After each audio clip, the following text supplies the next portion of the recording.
مولانا طارق جمیل صاحب بھی ایسا ہی ایک من گھڑت واقعہ بیان کرتے ہیں، سنیے۔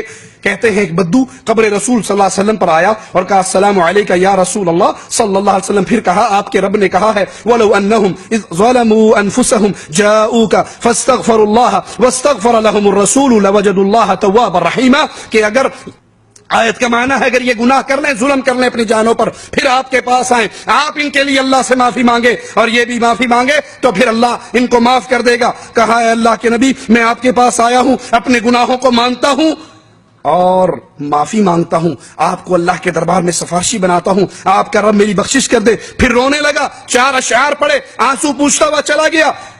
ایک شخص وہاں قبر پہ بیٹھا ہوا کچھ پڑھ رہا تھا، اس کو اچانک اونگ آئی، اچانک نیند آئی اور اس کی نیند میں خواب میں رسول اللہ صلی اللہ علیہ وسلم کی زیارت ہوئی۔ کہا اٹھو، اس بدو کو بتاؤ تیری فریاد پہنچ بھی گئی ہے، تیری بخشش ہو بھی گئی ہے۔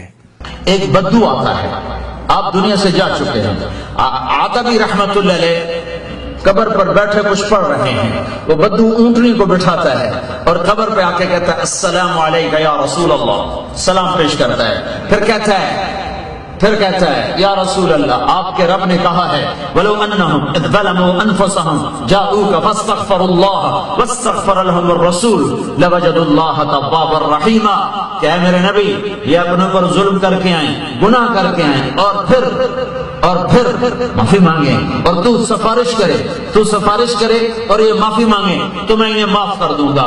یہ اس نے آیت پڑھی، پھر کہنے لگا میں جئتک مستغفرا لذنوبی، میں آپ کے پاس آیا ہوں، اپنے گناہوں کو مانتا ہوں، معافی مانگتا ہوں، مستشفعا بک الی ربی، میں آپ کو اللہ کے دربار میں سفارشی بناتا ہوں کہ آپ کا رب میری بخشش کر دے۔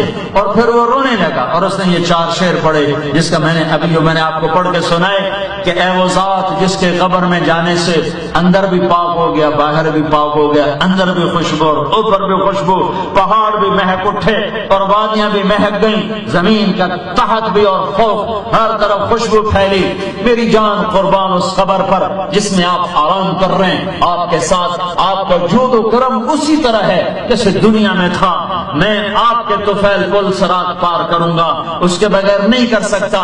ہاں میں ابو بکر عمر کو بھی نہیں بھول سکتا، آپ پر اور ابو بکر پر اور عمر پر جب تک قلم کار کا قلم چلتا رہے میرا سلام آپ کو پہنچتا رہے۔ یہ اشعار کہے اور آنسو پوچھتا ہوا اونٹنی کو چل دیا۔ ابھی وہ اونٹنی پہ بیٹھ رہا ہے کہ عتبی پر ایک دم نیند آئی، ایک دم اونگ آئی، فوراً اللہ کے نبی کی خواب میں زیارت ہوئی کہ عتبی اٹھو اور اس بدو سے کہہ دو تیری فریاد پہنچ گئی اور تیری بخشش ہو گئی۔ تو اس خطے کا تو کوئی مقابلہ نہیں ہے نا۔ انا للہ و انا الیہ راجعون۔ اللہ کے بندو سوچو اگر یہ طریقہ ملاقات رسول کا ہوتا، بیداری کے اندر ملاقاتیں ہوتی، یا قبر رسول پہ آ کر رونے سے، دعائیں کرنے سے، سوال کرنے سے اللہ کے نبی سے بات ہو جاتی، درخواستیں قبول ہو جاتی، تو پھر بتاؤ صحابہ کرام نے اس طریقے کو کیوں نہیں اپنایا؟ جب سیدنا علی کہہ رہے تھے سیدنا معاویہ کو پہلے میری بیعت کرو، سیدنا معاویہ کہہ رہے تھے پہلے عثمان کے قاتلوں کو ان سے انتقام لو، تو اللہ کے نبی صلی اللہ علیہ وسلم کی قبر پہ دونوں نے آ کے اپنی درخواست پیش کیوں نہیں کر دی کہ اللہ کے نبی میں یہ کہہ رہا ہوں، یہ کہہ رہا، حق کیا ہے آپ فیصلہ فرما دیجئے۔ انا للہ و انا الیہ راجعون۔ جب ہم مولانا طارق جمیل صاحب کے ان جھوٹے بیان کردہ قصوں کو بیان کرتے ہیں تو کچھ لوگوں کو تکلیف ہوتی ہے۔ حقیقت یہ ہے علماء دیوبند کے مفتی ظر ولی خان صاحب مجبور ہو گئے یہ بات تسلیم کرنے پر کہ مولانا طارق جمیل من گھڑت قصے بیان کرتے ہیں۔ ایک قصہ مولانا ظر ولی خان نے جو طارق جمیل صاحب سے سنا وہ خود اپنی CD میں بیان کرتے ہیں کہ طارق جمیل صاحب نے فرمایا سیدنا عثمان کے اونٹوں کا قافلہ آیا اور آپ نے مدینے کے اندر سارے صدقہ کر دیے، کہ ادھر تو صدقہ ہوا۔ رات کو عبداللہ ابن عباس نے خواب دیکھا اللہ کے نبی صلی اللہ علیہ وسلم گھوڑے پر بیٹھے کہیں جا رہے ہیں، انہوں نے کہا اللہ کے نبی آپ سے بات کرنی ہے، آپ کہاں جا رہے ہیں؟ کہا عثمان نے صدقہ کیا ہے اونٹوں کو اور اللہ نے اس کی اس عمل کے بدلے میں جنت کی حور سے شادی کی ہے اور آج اس کا ولیمہ ہے، سارے انبیاء ولیمہ کھانے جا رہے ہیں، میں بھی ولیمہ کھانے جا رہا ہوں۔ عثمان کی زیارت ہو گئی اور رات کو عبداللہ بن عباس کو خواب آیا۔ کیا خواب آیا کہ اللہ کا نبی سفید گھوڑے پہ سوار، سب پوشاک، انہوں نے لگام پکڑا، یا رسول آپ کہاں جا رہے ہیں؟ آپ سے ملنے کو جی چاہ رہا ہے۔ کہ آج تو فارغ نہیں، آج عثمان نے اللہ کے نام پہ صدقہ دیا، اس کے بدلے میں اللہ نے جنت کی حور سے نکاح کیا اور پھر اس کا ولیمہ قائم کیا ہے۔ آج سارے نبی عثمان کا ولیمہ کھانے جا رہے ہیں۔ کہا یہ جھوٹے من گھڑت قصے ہیں، علماء حق کو ایسا نہیں کرنا چاہیے۔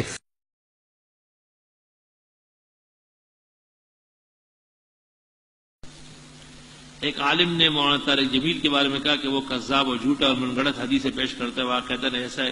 مولانا طارق جمیل صاحب کے بیان میں احتیاط نہیں ہے، ان سے سخت خطرہ ہے کہ وہ بعض روایتیں پتہ نہیں کہاں سے کون سی کمپنی سے لیتے ہیں۔